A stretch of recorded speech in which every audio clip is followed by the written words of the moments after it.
me prononçait pas, il me parlait tout bas, je vois la vie heureuse. Hey guys, it's Sabrina. Welcome to my first ever YouTube video. Today I'm going to be teaching you guys how to sew. The model I have is a simple Singer sewing machine, and despite which machine you have, all machines should be able to do the single needle lock stitch. So let's go over the parts of the machine. So here on the top, this is where we wind our bobbin. And for the parts, we have our upper thread guide, our bobbin thread guide, and the bobbin winding spindle. We also have the bobbin stopper, and on the top we have a spool stand. Okay, so on top of our machine you'll notice a thread tension dial, and basically this dial controls the tension on the top of our stitch, and for this tutorial we're going to keep this between 3 and 4. Next we have our stitch length dial, and for this tutorial we're going to keep it on 3, but basically this dial determines how short or long you want your stitch. Okay, so on the bottom we have our pattern selector dial. This controls what kind of stitch we want. So for today we're going to keep it on the single needle lock stitch, but as you can see it's able to do a zigzag stitch, a couple of decorative stitches, and a buttonhole. Next we have our reverse sewing lever, and basically this lever helps us lock in our stitch. So before we sew and after we're finished sewing, we're going to press this lever. On the top of your machine, you'll notice a thread take-up lever, and while you sew, you'll notice this going up and down while it takes the thread and feeds it to the needle. So on the side of your machine, we have a hand wheel, and we always want to remember to move the hand wheel towards us when we're sewing, or else we could mess up the timing of the machine. Here on the bottom of our machine, we actually have a compartment that comes out, and this is called our accessory bin, so you could place your bobbins in here or your pins, any type of storage. And here we have our bobbin plate. This is where our bobbin is kept.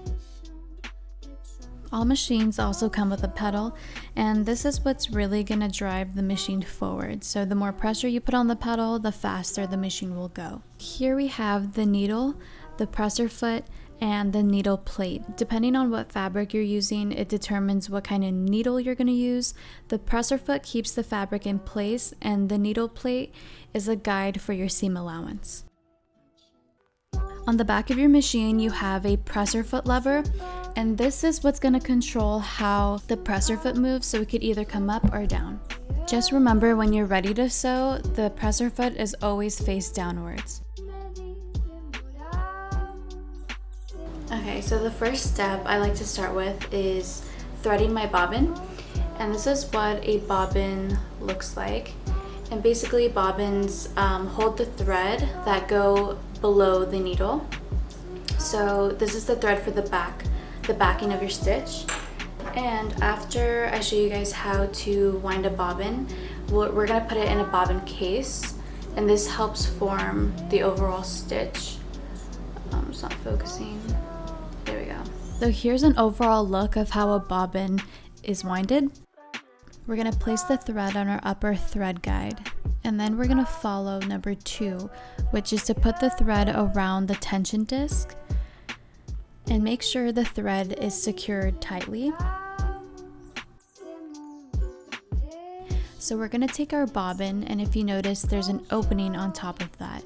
So we're going to put our thread through that opening and place the bobbin on the winding spindle. So we're going to take the spindle and move it to the right. This is going to lock the whole needle plate and needle area. So hold your thread and put some pressure on your pedal, and there you go, we're winding the bobbin. Remember when you're finished winding the bobbin to put back the spindle to the left. So now we're going to take our bobbin case out, and we're going to place the bobbin inside of it. So if you notice, there's a crevice on the bobbin case, and we want to drop the bobbin directly towards us and place the thread in that area. Make sure to pull the thread all the way to the left, and this is really going to secure the bobbin thread. So we're going to place the bobbin case in the plate or inside of the machine, and we want to make sure we hear that click.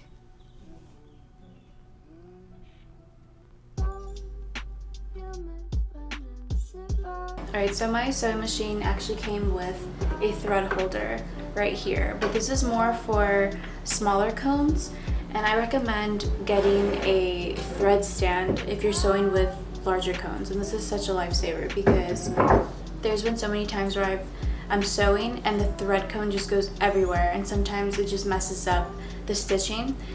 So I definitely recommend getting one of these. I got this at Joann's, and I think they're under $20, I believe.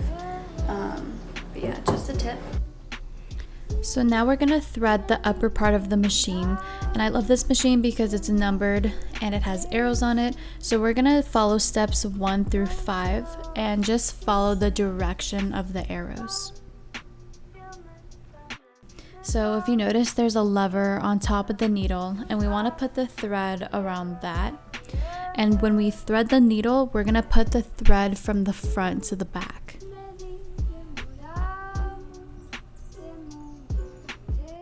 So now that both parts are threaded, we're gonna move the hand wheel towards us, and as you can see, it makes this loop. But what we want is the bottom thread to be on the needle plate as well.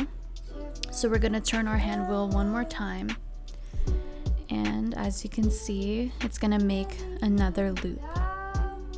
So we're gonna put the thread in the middle of the presser foot, and now we could put the ends of our threads in back of the presser foot. So the first thing we want to do is put our fabric underneath the presser foot. And just a note, I'm putting the presser foot on the edge of my fabric because I want to use a 1/4 seam allowance. We want to place the hand wheel towards us. Make sure the needle is in the fabric. So now we want to put pressure on the pedal and press the reverse lever to lock in that stitch. And there we go, we're finally sewing, and just make sure by the end of your stitch we're going to press the reverse lever again. And on the side of your machine there is a thread cutter, so we could use these as your scissors, and we're finished. We finally figured out how to use a sewing machine. I hope this video helped you along with your sewing journey, and just remember, the more you practice, the more in control you are with your machine. So thank you so much for watching, and I'll see you next time.